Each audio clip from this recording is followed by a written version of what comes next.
السلام علیکم ناظرین، محفوظ بخاری آپ کے ساتھ ہم خیال الحمدللہ مسلمان اس بات پر یقین رکھتے ہیں کہ اللہ تعالیٰ نے حضرت آدم علیہ السلام سے لے کر آخر زمان محمد صلی اللہ علیہ وآلہ وسلم تک 1,24,000 پیغمبر بھیجے ہیں۔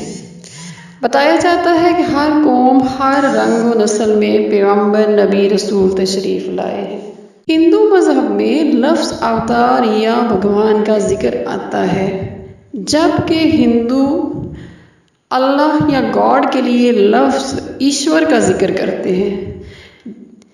جیسے ان کے اوتار یعنی بھگوان ایشور کا لفظ استعمال کرتے ہیں، یعنی ایشور اور ہیں، بھگوان یا اوتار اور ہیں۔ ہندو مذہب کے مطابق ایشور کے اب تک 10 اوتار آ چکے ہیں۔ ان میں سے شری رام چندر اور شری کرشنا بہت زیادہ شہرت رکھتے ہیں اور ان کے عقیدت مند بھی بہت زیادہ ہیں۔ شری رام چندر 7ویں جبکہ شری کرشنا 8ویں اوتار تسلیم کیے جاتے ہیں۔ اوتاروں کی ہندوؤں میں ایسی ہی عزت اور مقام ہے جو مسلمانوں میں پیغمبروں کی ہے۔ ان اوتاروں کے حالات زندگی میں بت پرستی نظر نہیں آتی، بلکہ وہ ایشور پرستی اور ایک اللہ کی بات کرتے تھے۔ ہندو دھرم میں بھی یہودی اور عیسائیوں کی طرح بہت سی تبدیلیاں کر دی گئی ہیں۔ نے جو عقیدہ دیا یہ ہندو اس کو بدل چکے ہیں۔ اب بات یہ ہے کہ اوتار کب آتے ہیں اور ان کی ضرورت کیا ہے۔ لفظ اوتار کا مطلب ہے کرۂ ارض پر آنا، یعنی زمین پر آنا۔ ایشور کا اوتار الفاظ کا مطلب ہے سب کو پیغام پہنچانے والا، مہاتما کا کرۂ ارض پر پیدا ہونا۔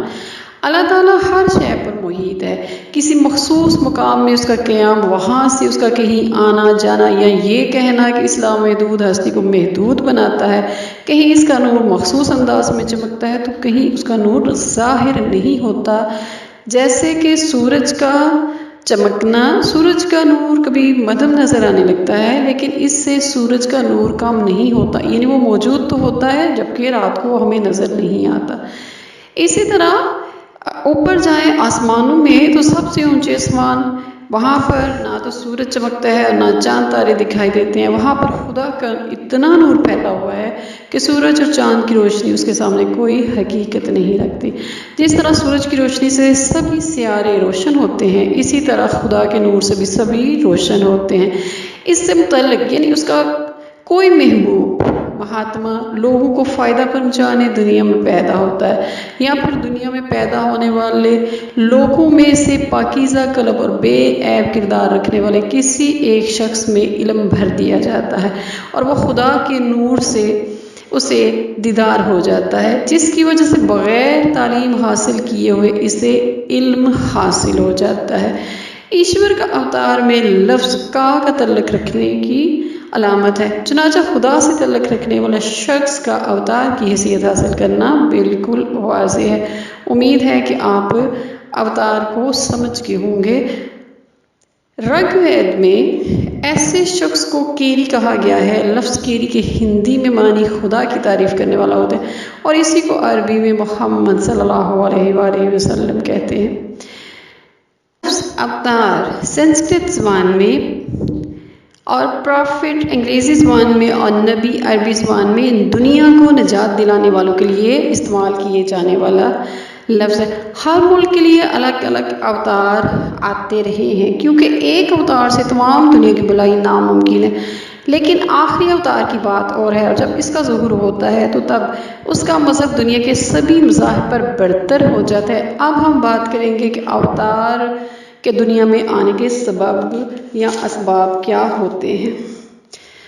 جن لوگوں کی بے دینی میں اضافہ اور دین سے حقیقی معنوں میں دور ہو جانا، خالص دین میں ملاوٹ کر لینا، یعنی اپنی غرض کے لیے دین میں غیر مذہبی باتوں کو ملاوٹ کر دینا، دین کے نام پر بے دینی کرنا، مذہب کی آڑ میں ناواقف لوگوں کو دین کی شکل میں بے دینی کی تبلیغ، کتنا بڑا گناہ ہے، خدا کے بندوں کو تکلیف دینا، گناہوں اور مظالم میں اضافہ، بے انتہا تشدد اور انتشار پھیل جانا، اپنا پیٹ پالنے اور اپنے خاندان کی پرورش تک ہی مذہب کو محدود رکھنا، خدا کی عطا کردہ اشیاء استعمال کی اشیاء کا بدنیتی سے استعمال، سادھوؤں کی حفاظت کرنے کے لیے اور دشمنوں کو ہلاک کرنے کے لیے اوتار ہوتا ہے، مذہب کے تباہی کے دہانے پر پہنچ جانے پر اوتار پیدا ہوتا ہے، مار کاٹ اور لوٹ مار کے بڑھنے پر اوتار پیدا ہوتا ہے۔ وہاں کے مطابق لوگوں کی تبدیلی کو دیکھ کر اور ان کے لیے مذہب میں تبدیلیاں دیکھ کر، مذہب کے پرانے اصولوں کو نئی شکل دے کر ان سے عمل کروانے کے لیے اوتار پیدا ہوتے ہیں۔ تو امید ہے کہ میں اوتار کی تشریح کرنے میں کامیاب ہوں گی۔ اب پھر ہم اس پر مزید بات کریں گے۔ اپنا خیال رکھیے گا۔ السلام علیکم ورحمۃ اللہ وبرکاتہ۔